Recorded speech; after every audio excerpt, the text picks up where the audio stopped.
मुकेश बेटा, चले? हाँ माँ।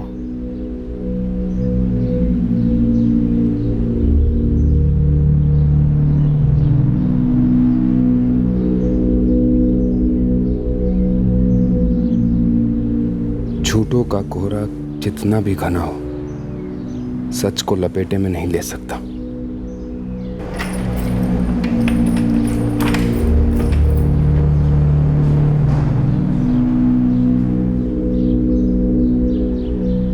रूह कांप जाती है मेरी जब सोचता हूं कि पर्दाफाश होगा तब क्या होगा, हकीकत का सामना कैसे करूंगा। सच अंधा नहीं होता शीतल, ना ही सच्चा प्यार अंधा होता है। जो मुझे तुमसे है, सच्चे प्यार से बड़ी एक और सच्चाई है, और वो ये है कि मैं शादीशुदा हूँ। मतलब हम दोनों कभी एक दूसरे के नहीं हो सकते। हकीकत को मान लेने में ही समझदारी है हरीश।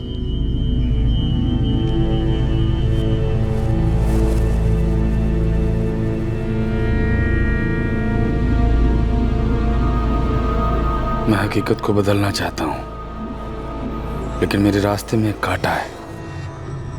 वो आदमी।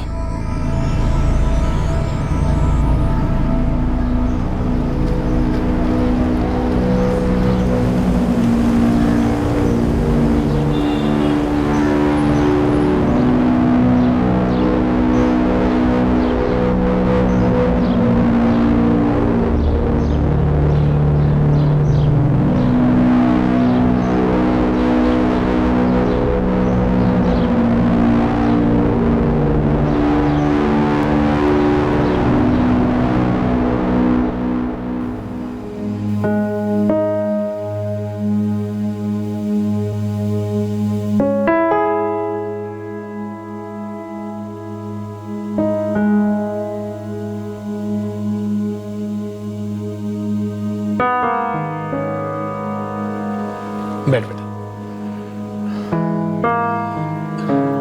अस्मिता रिसेप्शनिस्ट की जॉब करती है एक बहुत बड़े होटल में। अच्छी खासी सैलरी है इसकी। पूजा और अंजलि मेरी 2 बेटियां। मुकेश ने दोनों की शादी करवाई, उन्हें सेटल किया। 15 साल पहले मुकेश के पापा चल बसे। तब से मुकेश ने ही उनकी इलेक्ट्रिक की दुकान को संभाला और घर को भी। बहुत अच्छे बेटा। अभी भी इलेक्ट्रिक की दुकान ही संभालते हो? जी, मैंने वो दुकान बेच दी। वो इलेक्ट्रिक की दुकान मैं इसलिए चलाता था क्योंकि उस वक्त परिवार को संभालना था और घर भी चलाना था। लेकिन अभी मैंने एक छोटी सी इन्वेस्टमेंट एजेंसी खोल रखी है, काफ़ी अच्छी चलती है और मेरा इंटरेस्ट भी उसी लाइन में है। बेटा मुझे लगता है कि तुम दोनों को एक दूसरे की लाइन, एक दूसरे की लाइफ और एक दूसरे के बारे में डिटेल में सब कुछ जान लेना चाहिए, साफ साफ सच सच।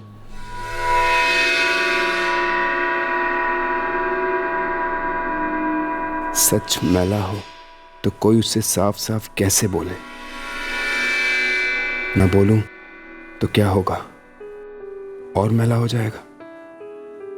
क्या करूं, बोलूं या ना बोलूं?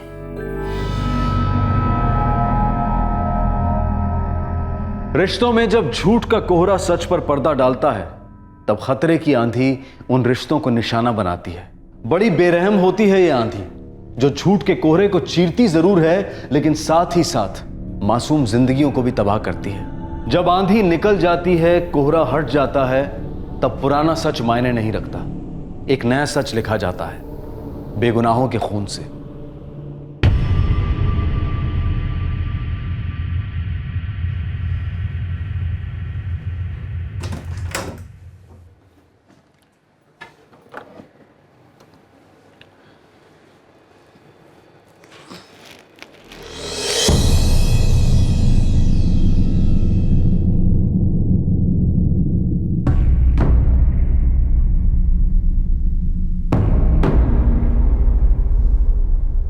शांति जी और मुकेश कभी भी इस तरह दरवाजा खुला छोड़कर कहीं नहीं गए, इसीलिए जब दरवाजा खुला दिखा तब मुझे थोड़ा अजीब लगा।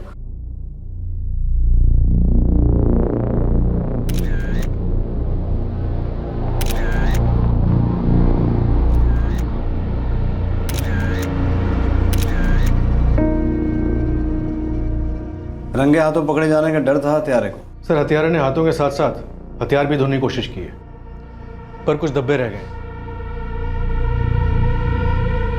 टेंशन इतनी बढ़ गई थी सर कि मुझसे रहा नहीं गया। सोचा कि अंदर जाकर खुद ही देख लूं कि माजरा क्या है, दरवाजा खुला क्यों छोड़ा है। शांति जी, शांति जी, शांति जी, मुकेश। और जब अंदर गई तो ये भयंकर नजारा देखा। शांति जी, मुकेश, शांति जी, कहाँ हो आप लोग?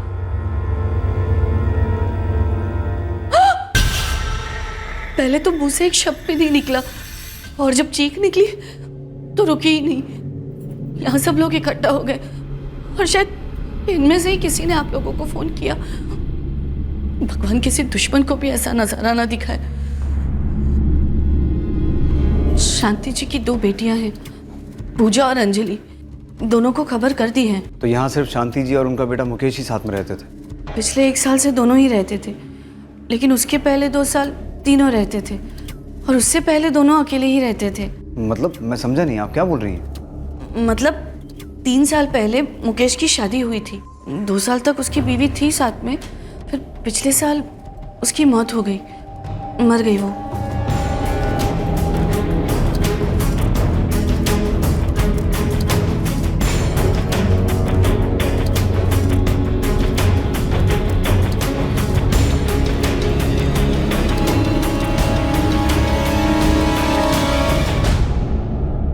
अस्मिता नाम था उसका।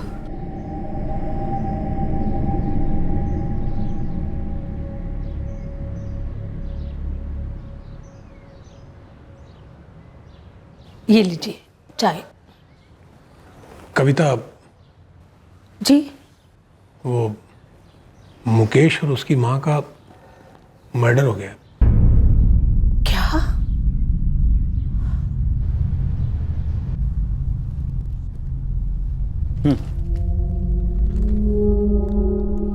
किलर शायद विक्टिम्स का कोई जान पहचान वाला था। हाँ सर, घर में जबरदस्ती घुसने कोई निशान नहीं है।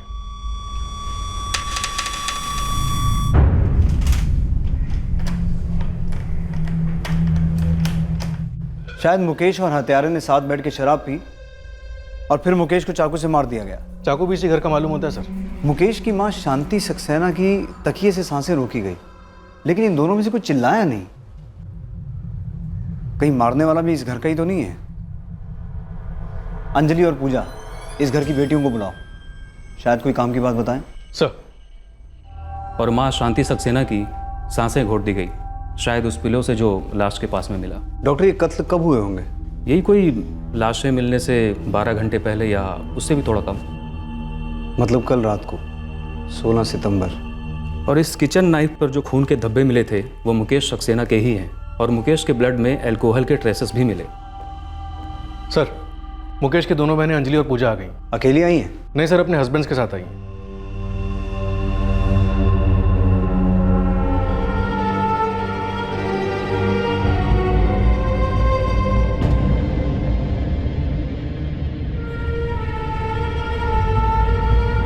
ऐसा लग रहा था कि ये कोई दुश्मनी का केस है जहां ये दोनों मर्डर्स बदला लेने के लिए किए गए थे। लेकिन क्या यही हकीकत थी या ये उस कोहरे की कोई चाल थी जो इस केस की सच्चाई को बड़ी चालाकी से छुपा रहा था? मैं छोड़ूंगा नहीं तुम लोगों को। अपनी बेटी की मौत का बदला लेकर रहूंगा। बहुत भारी पड़ेगा, बहुत भारी पड़ेगा तुम लोगों पर।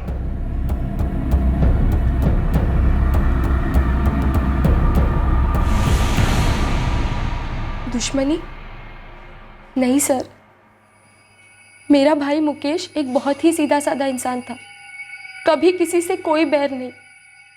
और मेरी माँ, उनकी भला किसी से क्या दुश्मनी हो सकती है? लेकिन अंजलि जी, जो कुछ भी हुआ है वो कुछ और ही कह रहा है। खूनी ने आपके भाई का गला काट दिया, आपकी माँ की सांसें घोट दी, और वो जबरदस्ती घर में नहीं घुसा, कोई जान पहचान वाला था। घर में कोई चोरी वोरी भी नहीं हुई है, तो जाहिर सी बात है कि खूनी खून करने के इरादे से ही आया था। वो गुस्सा था आपके भाई और आपकी माँ पर। लेकिन सर, किसी को क्या गुस्सा हो सकता है? मेरा भाई एक इन्वेस्टमेंट एजेंसी चलाता था और मेरी माँ, वो तो घर पर ही रहती थी, कभी किसी से कोई झगड़ा नहीं। सर, अगर आप चाहे तो हमारे पड़ोसियों से पूछ लीजिए या हमारे रिश्तेदारों से। एक करीबी रिश्तेदार बहुत चुप सी हैं। क्यों पूजा जी, आप कुछ कहना चाहती हैं? मेरे भैया के सास और ससुर। उनके बारे में क्या? हमने सुना है आपकी भाभी अस्मिता 1 साल पहले गुजर चुकी है। उसका इन मर्डर्स के साथ कुछ लेना देना है? अस्मिता के माँ और पापा भैया से गुस्सा थे। क्यों?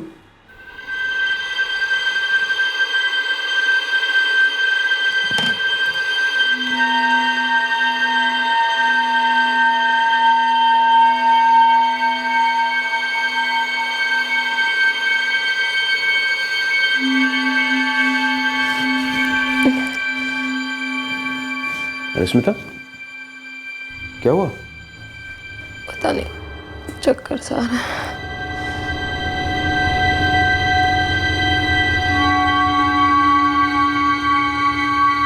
लगता है हम सबके लिए कोई खुशखबरी है।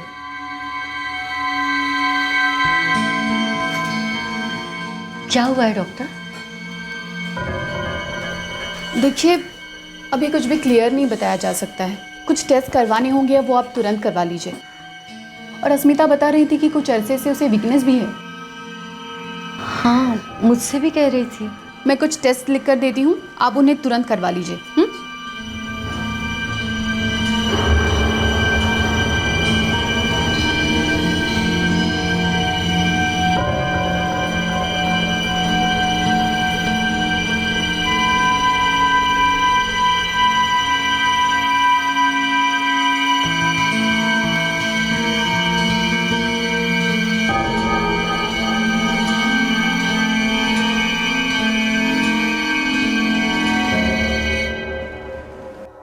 ब्लड टेस्ट के बाद पता चला कि अस्मिता भाभी HIV पॉजिटिव है। और उसके पिता ने आपके भाई को जिम्मेदार ठहराया?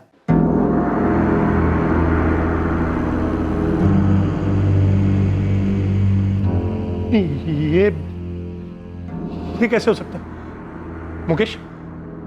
ये कैसे हो सकता है? मुझे भी समझ में नहीं आ रहा है भाई साहब। मुकेश, तू भी तुरंत अपना टेस्ट करवा ले। पता चला कहीं तुझे भी है। क्या? ये क्या कह रही हैं आप? आपका मतलब है कि अस्मिता से ये बीमारी मुकेश को हुई है? अरे उल्टा है, उल्टा। आप ऐसा कैसे कह सकते हैं अंकल? ये भी तो हो सकता है कि भाभी को पहले से ये बीमारी हो। हम ये बहस कर ही क्यों रहे बेकार में? मुकेश, तुम अपना टेस्ट करवा लो। हाँ भैया, करवा लो। भाई साहब, जो हुआ सो तो हुआ, लेकिन कहीं ऐसा तो नहीं कि आप सबको पहले से ही पता था कि अस्मिता को शादी के पहले से ही ये बीमारी है और आपने हमसे ये बात छिपाई? शांति जी, बहुत बड़ा इल्जाम लगा रही हैं आप हम पर। एक तो हमारी बेटी की जिंदगी बर्बाद हो गई और ऊपर से आप उस पर, हम पर कालिख पोत रही हैं। यही सवाल मैं आपसे करूं तो? क्या बकवास कर रही हैं आप? अरे बकवास तो आप कर रही हैं, एक तो चोर ऊपर से चतुर।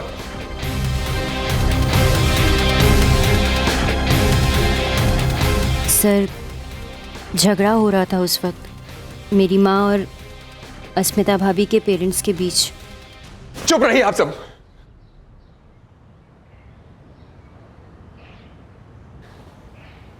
अस्मिता को यह बीमारी मुझसे हुई है।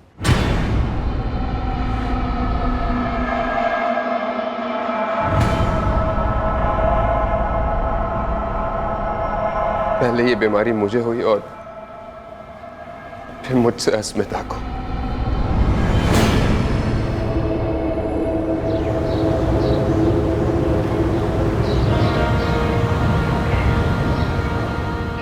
सालों तक मैं कोलू के बैल की तरह काम करता रहा, अपनी जिम्मेदारियां पूरी करने के लिए।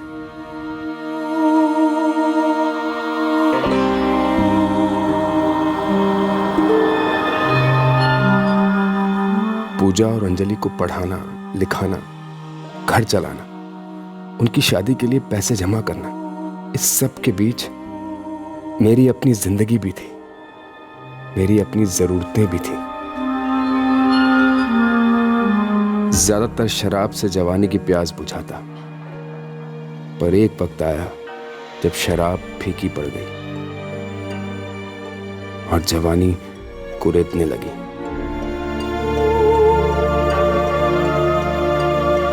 खुद जिम्मेदारियों में डूबा, मैं उन औरतों की बाहों में डूबता।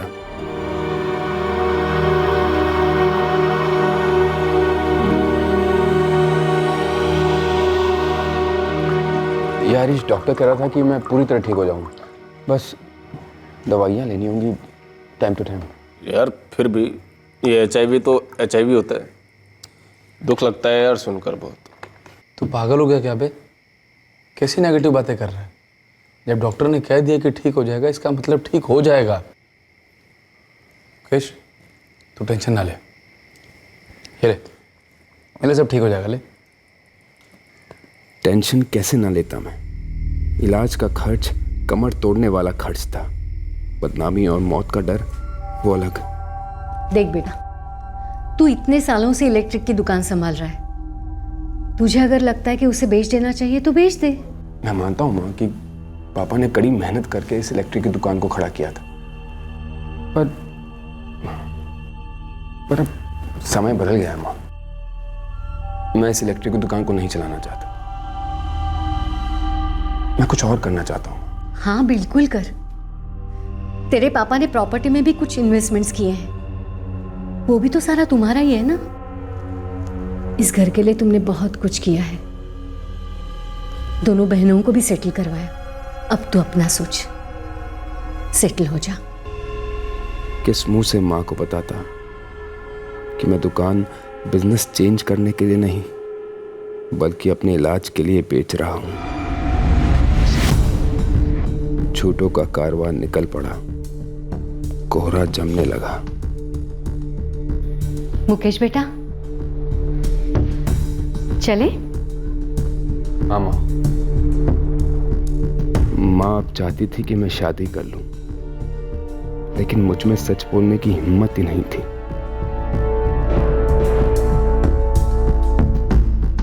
फिर मैंने सोचा, क्या मुझे खुश होने का कोई हक नहीं है?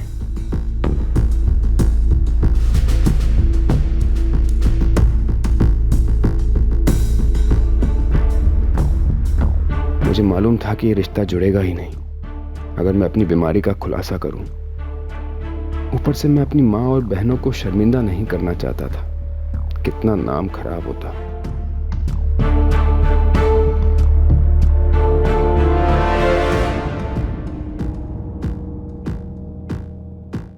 कैसे इंसान हो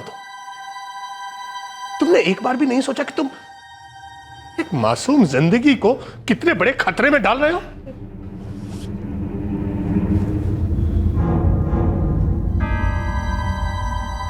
मैं, मेरी बहन अंजलि और हमारी माँ पूरी तरह शॉक में थे। जिस मुकेश भैया को मैं और अंजलि पिता समान मानते थे, जिन्होंने इतना सब किया था हमारे लिए, वो अपनी खुद की पत्नी की जिंदगी इस कदर खतरे में कैसे डाल सकते हैं? इतना बड़ा झूठ कैसे बोल सकते हैं?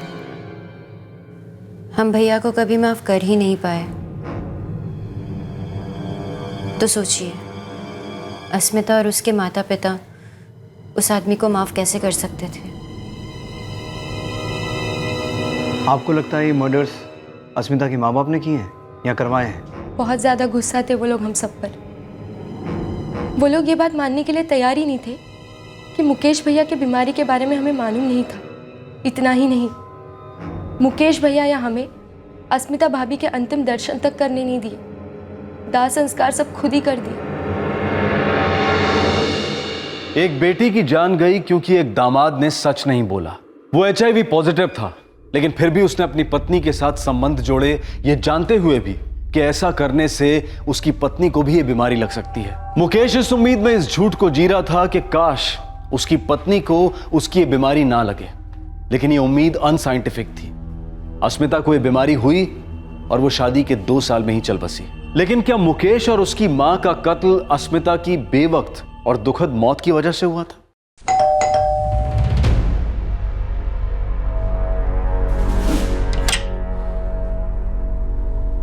Delhi crime branch.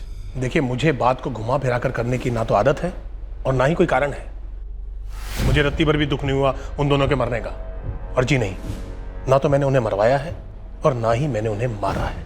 अनिल जी, हमें सीधी बात सुनने की ना तो आदत है ना ही फितरत है। हम पुलिस वाले हैं, कोई पीर फकीर नहीं है कि लोग अपने दिल का बोझ हल्का करने के लिए अपना जुर्म कबूल करते हैं हमारे सामने। मैंने कोई जुर्म नहीं किया है। हर मुजरिम यही कहता है, लेकिन हमारे लॉकअप में जाके कबूल करता है। और ये काम भक्ति से नहीं, सख्ती से होता है। किस बाप को गुस्सा नहीं आएगा अगर उसकी बेटी के साथ ये सब होगा तो?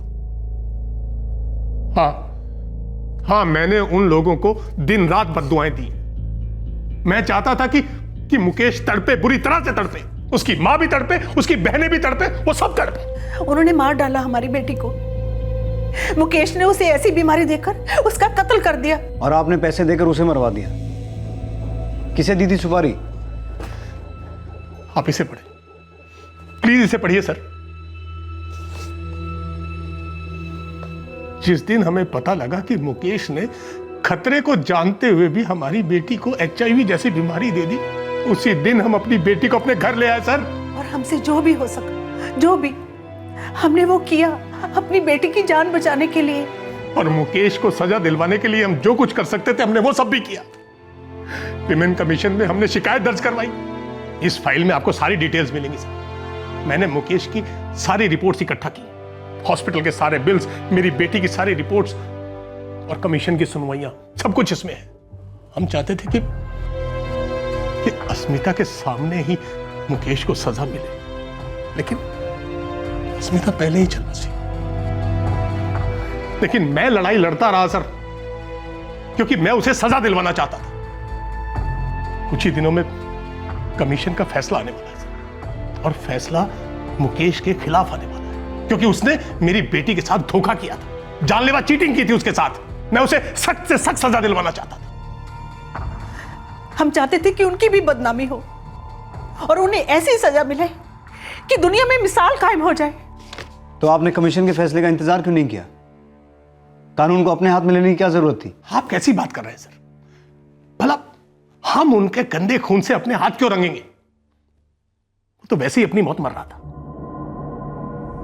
हम तो बस ये चाहते थे कि वो पहले शर्म से मरे।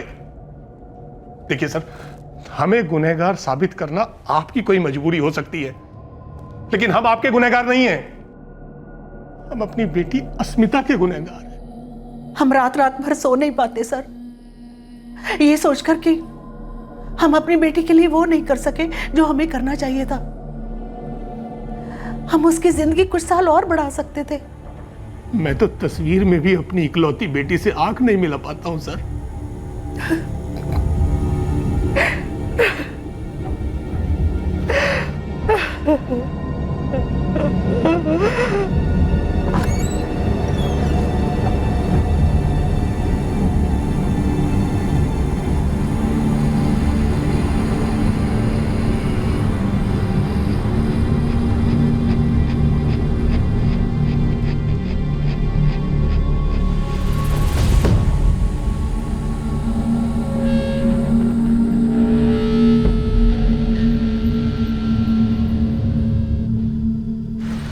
नहीं साहब, अस्मिता की फैमिली तो वॉशिंग पाउडर के एक इश्तिहार की तरह है।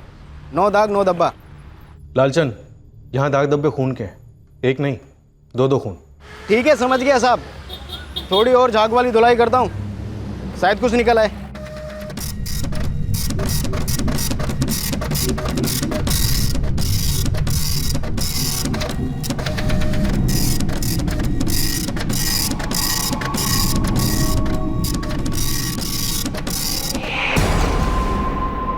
सर, अस्मिता के पेरेंट्स अनिल और कविता के खिलाफ अभी तक कुछ नहीं मिला, ना ही फोन रिकॉर्ड से और ना ही खबरियों से। बंसल नॉर्मल से मिडिल क्लास लोग हैं जिन पर ये कहर टूट पड़ा।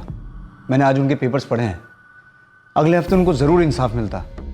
ये मुकेश सक्सेना गारंटीड अंदर जाता। सर, अगर हम ये मान के चलें कि अस्मिता के पेरेंट्स ही मर्डरर्स हैं, तो ऐसा तो हो नहीं सकता कि वो लोग अंदर गए, शराब पी और फिर कत्ल करके बाहर निकल गए। उन्होंने ज़रूर किसी ना किसी को सुपारी दी होगी, और सुपारी लेने वाला कोई ना कोई जान पहचान का ही रहा होगा।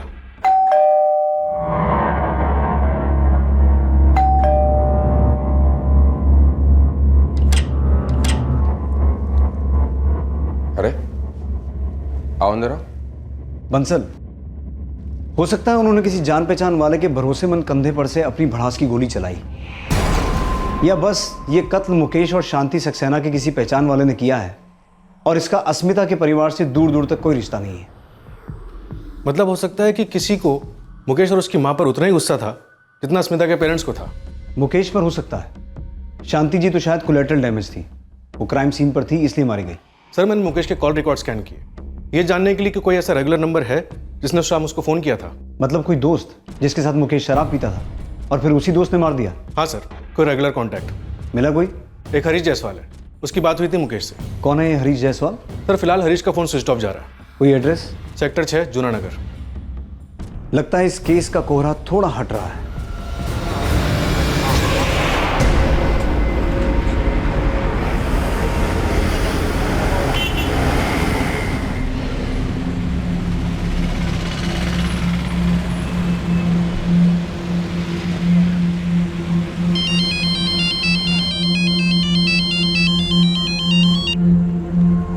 हेलो,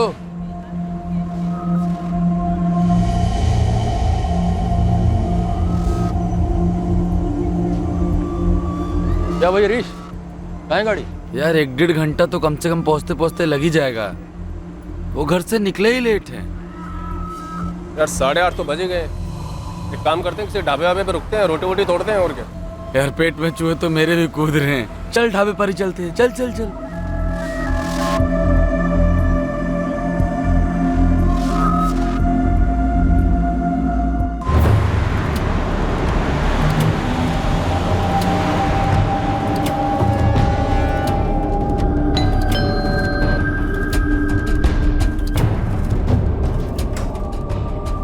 जी क्राइम ब्रांच। हरीश जायसवाल कहाँ है? जी वो तो 1 हफ्ते पहले मकान खाली कर गया। मैं तो फ्लैट साफ करवा रहा था। और मैं कपिल कुमार ओझे, इस फ्लैट का ऑनर। हरीश जायसवाल कहाँ मिलेगा इस वक्त? वो तो पता नहीं सर जी, बता के नहीं गया। उसके साथ कोई एग्रीमेंट तो किया होगा? कागज हैं? वो तो मेरे घर पे होंगे सर जी। पंजाब से है। इस एग्रीमेंट में भी वही नंबर है जो हमारे पास है। अब तक तो बदल दिया होगा। सर, पिछले हफ्ते तक हरीश यही नंबर यूज़ कर रहा था, लेकिन जिस रात शांति जी और मुकेश का कत्ल हुआ उस रात से उसका ये फ़ोन स्विच ऑफ है। 16 सितंबर। मर्डर की रात से फोन स्विच ऑफ। बंसल, कहीं हत्यारा हरीश जायसवाल तो नहीं है? हो सकता है सर, लेकिन वो ये डबल मर्डर क्यों करेगा?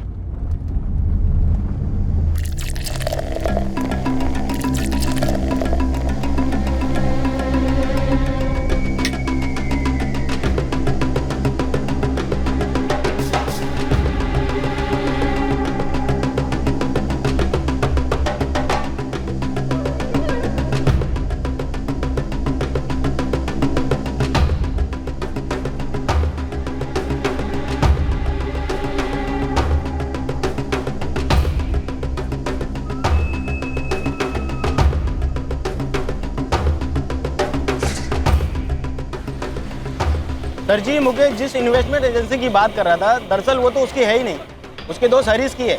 और ये मुकेश कुछ काम नहीं करता था हरीश की एजेंसी पे, सिर्फ वहाँ बैठा रहता था। इस हरीश पे कोई टिप? ये हरीश जायसवाल रिकवरी एजेंट है सर जी, प्राइवेट साहूकारों का काम करता है। और चीटर है सर जी, अपने दिल्ली के कई पुलिस स्टेशनों में केस दर्ज है इस बंदे के खिलाफ। और साहब जी, इसकी पत्नी ने भी केस ठोका था इस पर। कैसा केस? सर जी, कुछ 6 महीने पहले की बात है। रुयनगर थाने में पहुंच गई मैडम और घरेलू हिंसा का केस ठोक दिया। सोनल जायसवाल नाम है औरत का। सर, हरीश जायसवाल और मुकेश सक्सेना के बीच अनबन के कोई क्लूज नहीं मिले। इनफैक्ट दोस्ती थी। हरीश रिकवरी एजेंट था और मुकेश उसकी एजेंसी पर बैठता था। हाँ, हरीश की वाइफ सोनल जायसवाल ने उसके खिलाफ घरेलू हिंसा का केस जरूर ठोका था। ऐसा भी हो सकता है कि हरीश ही मुकेश के घर गया हो, दोनों दोस्तों ने बैठ के शराब पी और फिर उसने मुकेश और उसकी माँ को मार दिया। लेकिन सर, उसने ये डबल मर्डर्स क्यों किए होंगे?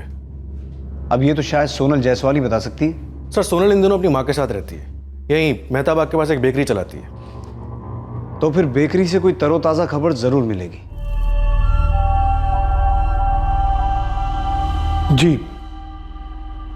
जी।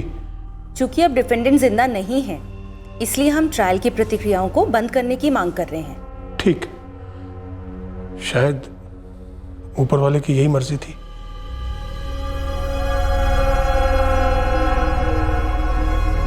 कविता, मैं उसे सजा दिलवाना चाहता था।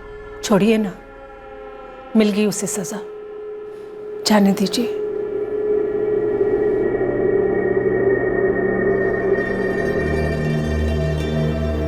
सच कहूं अंजलि,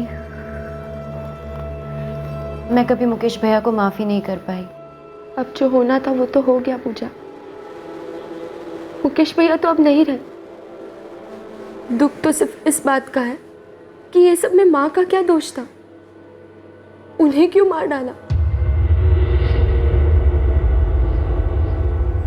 सर, मैंने मुकेश की दोनों बहनें अंजलि और पूजा के फ़ोन रिकॉर्ड चेक किए, पर हरीश जायसवाल से जुड़ने वाली कोई बात नहीं दिखाई दी। मुझे लगता है ये खेल बड़ी चालाकी से खेला गया है। या हो सकता है ये अस्मिता वाला एंगल हमें कंफ्यूज करने के लिए खड़ा किया गया है और कत्ल के पीछे वजह कोई और ही है। सर, मुकेश वैसे भी अपने दिन गिन रहा था। हाँ, और कोई ऐसे आदमी को और उसकी माँ को क्यों मारेगा? Please try again later.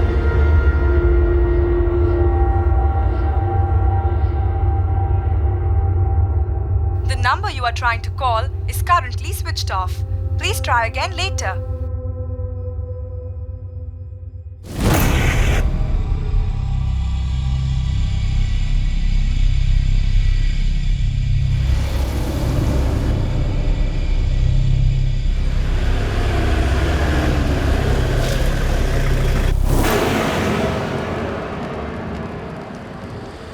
Sonal Jaiswal.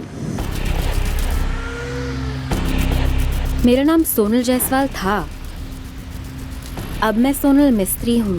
Sonal मिस्त्री, हम क्राइम ब्रांच से हैं और ये जानना चाहते हैं कि तुम सोनल जायसवाल से सोनल मिस्त्री क्यों बन गई? जी, ये मेरा निजी मामला है। सोनल, तुमसे जो पूछा जा रहा है उसका जवाब दो। तुम्हारी जिंदगी से जुड़ा जायसवाल इस वक्त कहाँ है? हरीश जायसवाल को ढूंढ रहे हैं हम। हरीश को मैं 1 साल पहले ही छोड़ चुकी हूँ। मेरे लिए वो मर चुका है, समझिए। सोनल, हरीश शायद 2 लोगों को मार चुका है और हम ये जानना चाहते हैं कि उसने ये डबल मर्डर क्यों किया है। मैं इस बारे में कुछ नहीं जानती, लेकिन मुझे ताज्जुब नहीं होगा अगर उसने ये हरकत की होगी तो। वो एक फ्रॉड और बहुत ही घटिया आदमी है। वो तो मेरी बदकिस्मती थी कि मैं उसे पहचान नहीं पाई। बेवकूफ़ों की तरह प्यार कर बैठी उससे। मम्मी पापा बिल्कुल नहीं मान रहे हैं हरीश। तो छोड़ दोगी मुझे? नहीं, तुम्हें छोड़ नहीं पाऊंगी मैं, लेकिन अगर शादी की तो मम्मी पापा सारे रिश्ते तोड़ देंगे मुझसे और फैमिली के साथ के बगैर तुम्हारे साथ मैं कभी खुश नहीं रह पाऊंगी। मेरे पास फैमिली नहीं है। मैंने अपनी मेहनत से अपनी जिंदगी बनाई है और शायद तुम्हारे मम्मी पापा की हैसियत के बराबर भी नहीं है कि सिर्फ इसकी वजह से मुझे खुश रहने का हक नहीं है। ऐसा मत कहो हरीश। तो फिर तुम फैसला कर लो सोनल, यानी हम अपनी जिंदगी जिएंगे या फिर किसी और के हाथों की कठपुतली बनेंगे, उनके अहंकार के सामने अपने पैर का गला काटेंगे। उसकी चिकनी जुबान के आगे फिसल गई थी मैं सर, लेकिन उसकी असलियत जानने में मुझे ज़्यादा देर नहीं लगी। 1 नंबर का झूठा और वैशी इंसान है वो। उसके खिलाफ डोमेस्टिक वायलेंस का केस दर्ज किया है मैंने, लेकिन वहाँ पर सिर्फ मेरा ही केस नहीं था, ऐसे बहुत सारे फ्रॉड के केसेस थे उसके खिलाफ। किस तरह का फ्रॉड? लोगों के लिए लोन अरेंज किया करता था वो और फिर धोखे से उनके पैसे हड़प लिया करता था। सोनल, तुम मुकेश सक्सेना को जानती थी? जी नहीं, पहली बार नाम सुन रही हूँ। मुकेश हरीश का दोस्त था और हमें ये शक है कि हरीश ने मुकेश का कत्ल किया है और उसकी माँ का भी। उम्मीद करती हूँ कि हरीश जल्द ही पकड़ा जाए। उसका और कोई दोस्त या रिश्तेदार? मुझे हरीश के बारे में कुछ नहीं मालूम। हरीश जायसवाल का पंजाब का एड्रेस है हमारे पास, और कुछ नहीं। और वो भी शायद उसकी तरह झूठा ही होगा। फिर भी एक टीम भेज दो पंजाब, शायद कोई इन्फॉर्मेशन मिले। सर, ये दोनों दोस्त हरीश और मुकेश, इनके अतीत में एक चीज़ तो कॉमन है। Yes sir, cheating. हरीश ने चीटिंग करके सोनल से शादी की और मुकेश ने चीटिंग करके अस्मिता से शादी की। बंसल, अंग्रेजी में कहावत है, birds of the same feather flock together. दोनों एक ही थाली के चट्टे बट्टे। हरीश जायसवाल, सॉरी सर, मैंने तो इसके बारे में कभी नहीं सुना। पूजा जी, इस आदमी पर हमारा शक तगड़ा है। मुकेश के कॉल रिकॉर्ड्स बताते हैं कि उसकी हरीश जायसवाल से लगातार बात होती थी। कत्ल वाली रात भी उसकी हरीश से बात हुई थी और कत्ल के बाद से हरीश का फ़ोन स्विच ऑफ है। उसने अपना किराए वाला मकान भी खाली कर दिया है। सच कहूँ तो सर, हम कभी अपने भैया को जान ही नहीं पाए। पापा के गुजर जाने के बाद हमारी देखभाल, दुकान और घर संभालने में ही भैया लगे रहे। उनके कौन दोस्त थे, घर के बाहर उनकी क्या ज़िंदगी थी, ना उन्होंने कभी हमें बताया और ना कभी हमने पूछा। वो तो जब हमें उनकी उस बीमारी के बारे में पता चला तब हमें मालूम पड़ा कि वो बुरी संगत में थे। नहीं सर, मैंने इस आदमी को शांति जी के घर आते जाते नहीं देखा। कभी भी नहीं देखा? नहीं सर, मेरा शांति जी के घर आना जाना सिर्फ तब तक था जब तक अस्मिता जिंदा थी। उसकी मौत के बाद ये दोनों माँ बेटे एकदम कटे कटे से रहने लगे थे।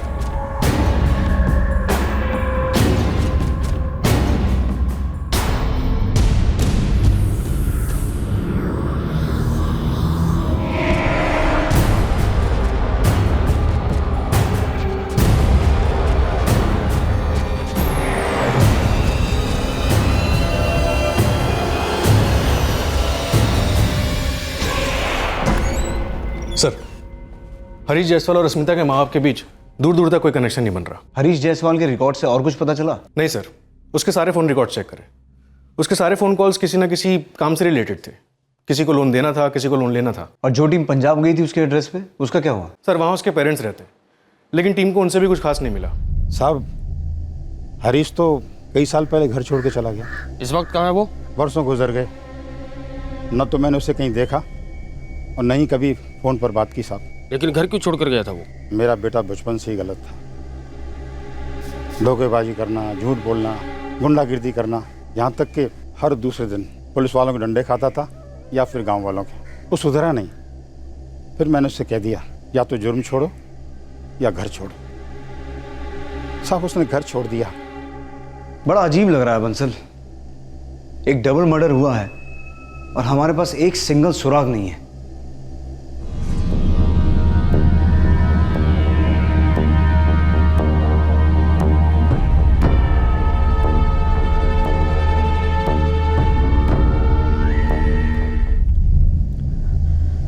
हरीश, 4 दिन हो गए अजय घर नहीं लौटे हैं और उनका फोन भी बंद आ रहा है। अरे मेरी जान, ड्राइवर आदमी है तुम्हारा पति, कहीं फंस गया होगा, फोन खराब हो गया होगा। लेकिन पहले ऐसे कभी नहीं हुआ। हर चीज कभी ना कभी फर्स्ट टाइम होती है ना, इस बार फर्स्ट टाइम है। मैं पुलिस के पास जाऊं क्या? पागल जैसी बात न करो शीतल, थोड़ा टाइम दो बंदे को, लौटेगा या कॉल करेगा। और देखो, जल्दबाजी में पुलिस के चक्कर में पड़ने की जरूरत नहीं है, पुलिस से दूरी अच्छी है।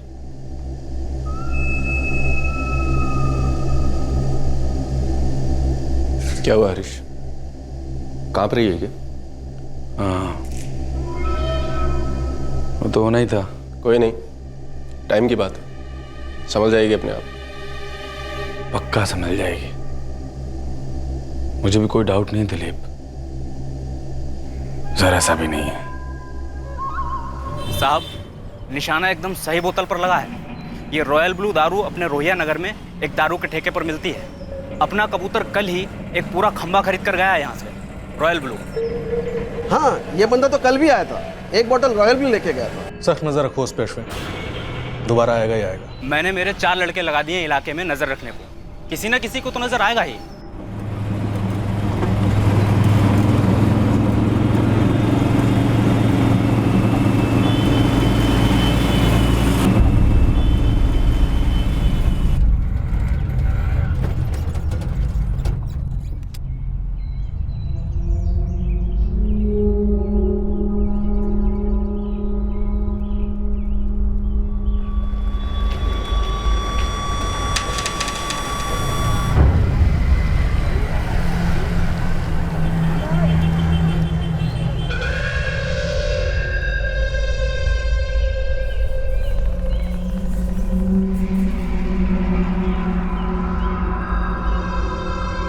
कहाँ है कबूतर? मेरी नाक के नीचे ही है। पीछा कर रहा हूँ, नजर से उड़ना नहीं चाहिए श्याम। सर, कबूतर स्पॉट हो गया। अब कस्टडी में थोड़ी गुटरगुम करते हैं।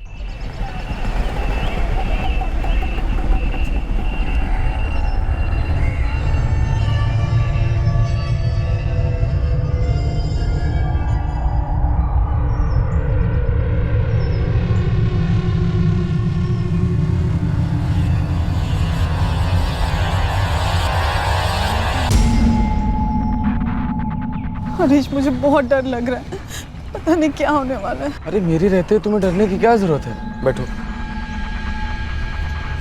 तुम्हें पता है अभी भी उसका फोन बंद आ रहा है। शायद उसने भी वही किया जो तुमने किया है। हम दोनों के लिए रास्ते खोल दिए हो।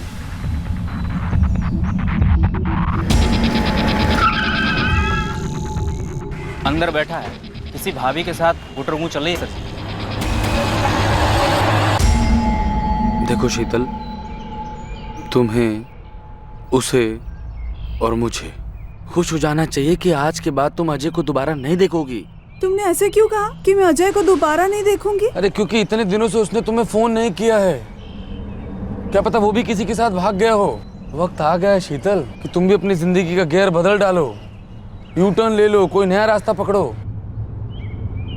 देखो शीतल, जब कोई चीज पहुंच के बाहर चली जाए तो वक्त रहते उसे छोड़ देने में ही समझदारी है।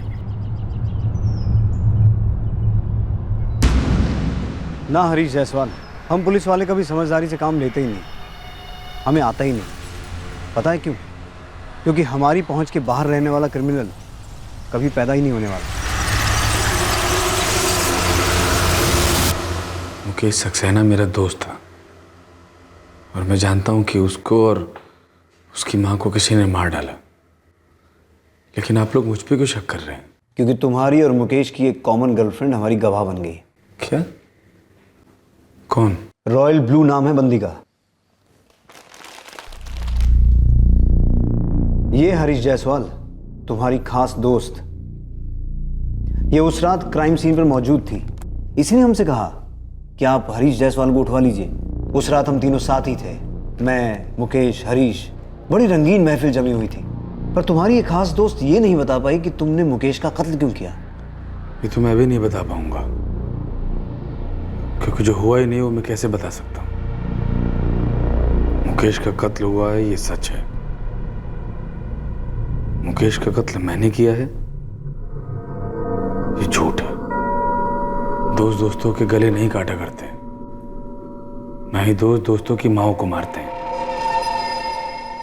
अब यहां से आगे बढ़ने के दो रास्ते हैं हमारे पास। एक बड़ा सीधा साधा है, सच वाला, उसमें तुम्हें तकलीफ कम होगी। दूसरा है चुप रहने वाला, उसमें तुम चुप रहोगे, हम तुमसे सच बुलवाएंगे। शायद तुम्हारी टांग वांग भी तोड़ दें। और हाँ, शीतल दुबे भी साथ वाले कमरे में ही है। अब या तो तुम बोलो या वो बोले। मेरे पति अजय दुबे, उनका एक दोस्त है दिलीप, हरीश दिलीप का दोस्त है। और हरीश ने मेरे पति को एक बार लोन भी दिलवाया था, तो मैं उन्हें वैसे जानती हूँ। वैसे जानती? या वैसे मिली थी? क्योंकि गार्डन में जिस अंदाज से झूले के ऊपर आप लोग बैठ के गुफ्तगू कर रहे थे, वो तो कोई दूसरी स्टोरी बयान कर रहे हैं मिसेज शीतल अजय दुबे। आप कहना क्या चाहते हैं? मैं ये कहना चाहता हूँ कि मुकेश सक्सेना और उसकी माँ शांति सक्सेना का मर्डर हुआ है। आप क्या जानती हैं मर्डर्स के बारे में? मैं कुछ नहीं जानती मर्डर के बारे में। मैं खुद 4 दिन से मरे जा रही हूँ। मेरे पति 4 दिन से घर पर नहीं लौटे और फोन भी बंद आ रहा है उनका। आप शीतल को क्यों बीच में ला रहे हैं सर?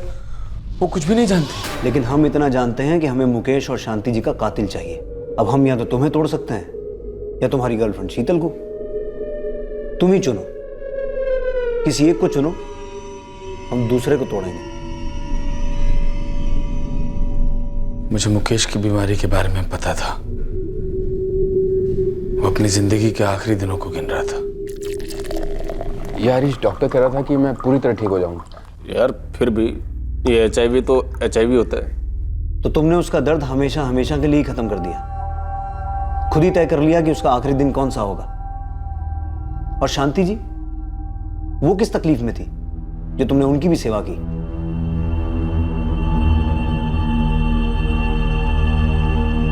मैं जा रहा हूं यार।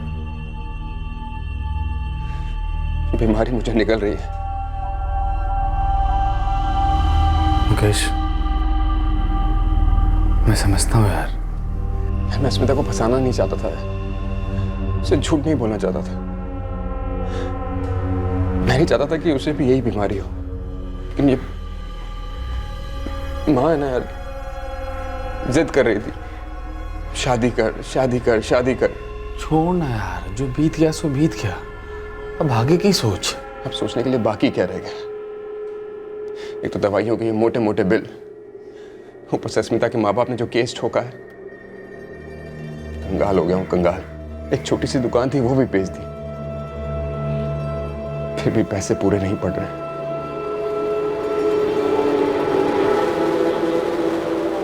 भाई कुछ इंतजाम हो सकता है क्या? कोई लोन वोन नहीं दिला दे यार।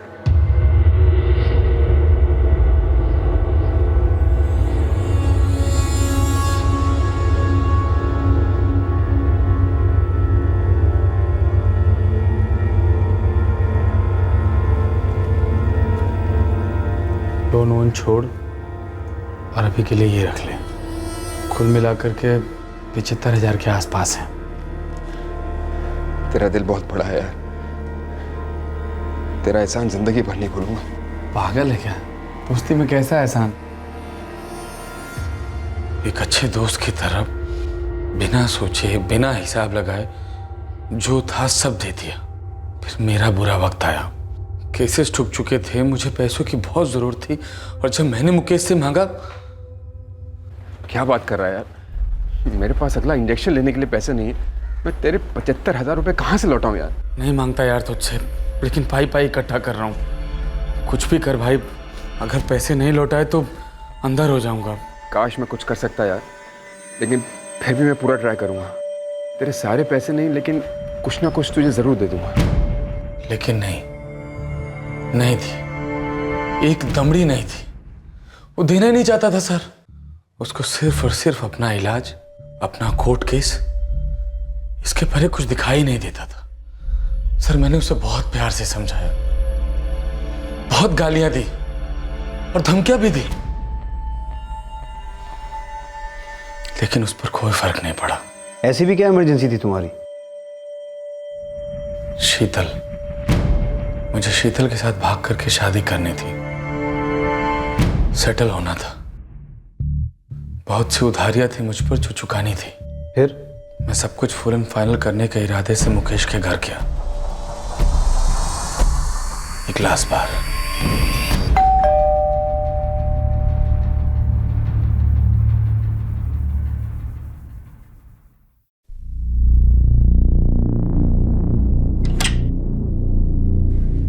अरे आओ अंदर आओ।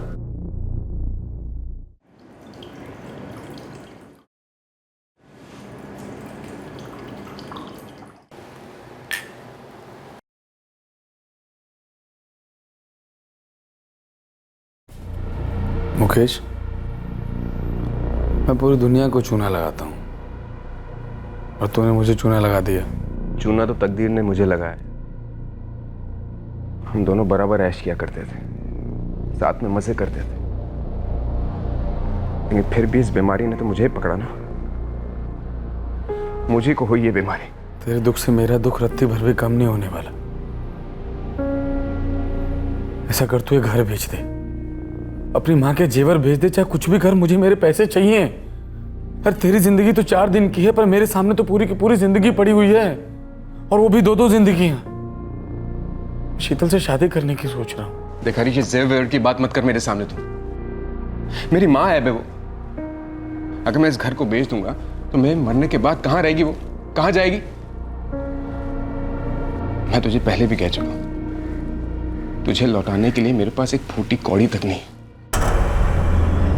दिमाग फट रहा था मेरा, मैं जान गया था मेरे 75,000 गए पानी में। एक चीटर कुछ भी सहन कर सकता है, खुद के साथ चीटिंग नहीं साहब।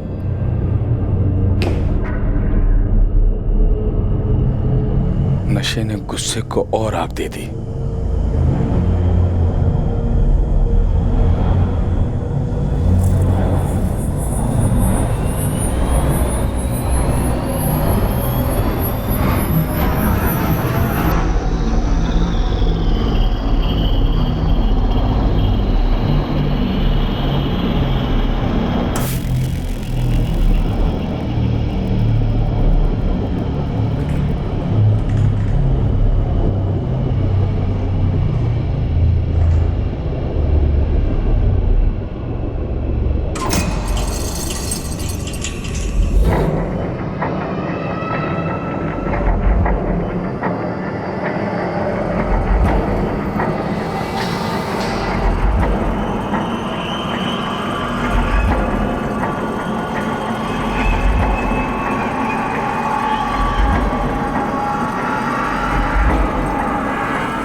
मुकेश, क्या हुआ? क्या हुआ मुकेश?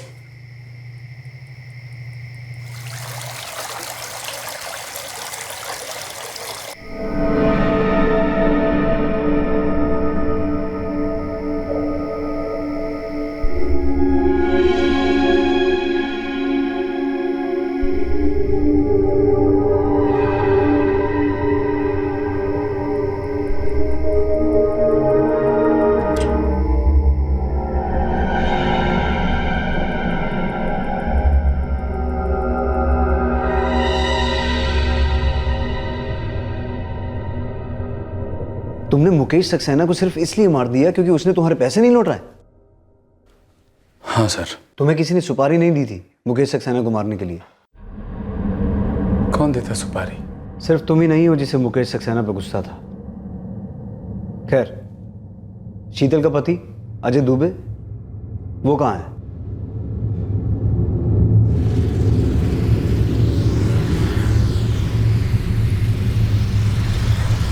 क्या भाई हरीश, कहाँ है गाड़ी? यार 1-1.5 घंटा तो कम से कम पहुंचते पहुंचते लग ही जाएगा। यार 8:30 तो बजे गए। एक काम करते हैं, किसी ढाबे वाबे पे रुकते हैं, रोटी वोटी तोड़ते हैं, और क्या। चल।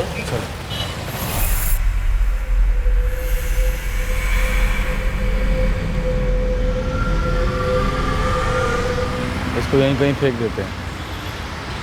जब तक लाश किसी को नजर आएगी तब तक सड़ गल गई होगी। हाँ? चल उठो।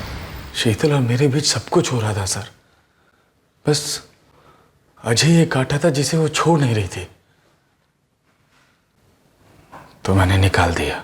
तुमने एक आदमी को मार दिया क्योंकि वो वाकई में तुम्हारा उधार नहीं चुका पा रहा था। तुमने उसकी मां को सिर्फ इसलिए मारा क्योंकि वो तुम्हें पकड़वा सकती थी, और फिर तुमने एक मासूम को मार डाला क्योंकि उसकी पत्नी, जो कि तुम्हारी प्रेमिका है, अपने पति को छोड़ना नहीं चाहती थी। 3 मर्डर्स के बाद तुम्हें लगता है तुम सुकून भरी जिंदगी जी पाते? पकड़ा नहीं जाता तो जी लेता। शीतल को कभी पता ही नहीं चलता कि मैंने उसके पति को मारा है। मजे की जिंदगी होती है हमारी, जो कि अब नहीं हो पाएगी। तकदीर खराब है मेरी। बुरी नीयत वाले तकदीर से इतनी उम्मीद ही कैसे रख सकते हैं हरीश जायसवाल? तुम सिर्फ नीयत के नहीं, पूरे के पूरे बुरे हो। अब सिर्फ देखते जाओ तकदीर क्या फैसला सुनाती है, क्या सजा होती है तुम्हें।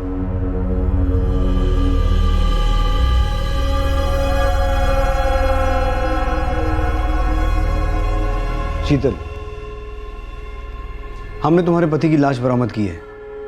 बहुत बुरी हालत में है, तुम पहचान भी नहीं पाओगी। हरीश ने? हाँ, कबूल किया उसने। बुरा लग रहा है? क्यों? अजय को तुम्हारी बेवफाई के बारे में पता चलता तो उसके अंदर कुछ ना कुछ तो जरूर मरता। लेकिन मैं उन्हें छोड़ना नहीं चाहती थी। चित भी मेरी, पट भी मेरी। लेकिन मैडम, ऐसा होता नहीं है। बेवफाइयों के कोई कायदे नहीं होते हैं, सिर्फ अंजाम होते हैं, बुरे अंजाम। दूसरों को और खुद को कहे गए झूठों का कोहरा कभी ना कभी तो हटता ही है।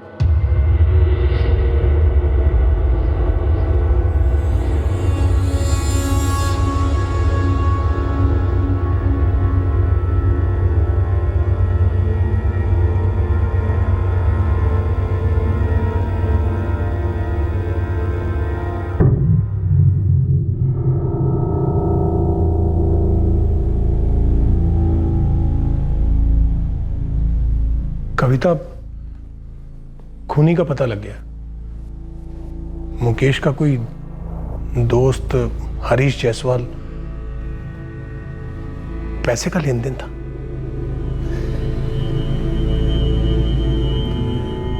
मुकेश उसके पैसे नहीं लौटा रहा था। उस हरीश जायसवाल को लगा कि उसके साथ धोखा हो रहा है, गुस्से में मार डाला। और शांति जी? उन्होंने खूनी को देख लिया था, इसलिए उन्हें भी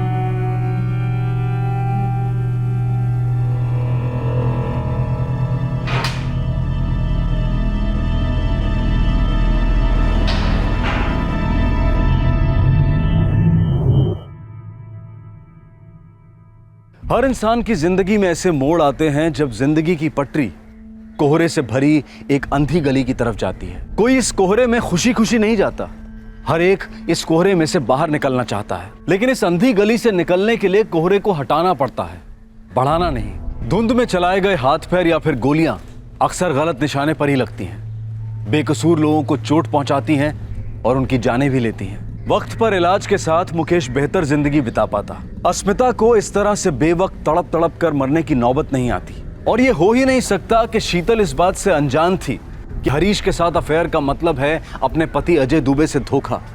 शायद वो अफेयर छुपा पाती, लेकिन हरीश का लालच इस समझौते को कभी कबूल ही नहीं कर पाता। ये शीतल का स्वार्थ था और मूर्खता भी कि उसने सोचा कि वो एक साथ दो नाव में सवार हो सकती है। हरीश जायसवाल को मुकेश सक्सेना और उसकी मां शांति सक्सेना के मर्डर के लिए आईपीसी की धारा 302 और सबूत मिटाने के लिए धारा 201 के तहत बुक किया गया है। साथ ही हरीश जायसवाल और दिलीप पर अजय दुबे के मर्डर के लिए आईपीसी की धारा 302, सबूत मिटाने के लिए धारा 201 और कॉमन इंटेंशन के लिए धारा 34 लगाई गई है। दिलीप ने क्राइम ब्रांच के सामने कबूल किया कि अजय के कत्ल से पहले वो इस बात को जानता था कि हरीश मुकेश और उसकी मां का कत्ल भी कर चुका है। उसने सोचा कि अगर हरीश एक डबल मर्डर करके बच सकता है तो फिर अजय का कत्ल भी कभी पकड़ में नहीं आएगा। ये सिर्फ दिलीप की गलतफहमी थी। इस तरह के और भी एपिसोड देखने के लिए हमारे चैनल को सब्सक्राइब करें और बेल आइकन दबाना ना भूलें।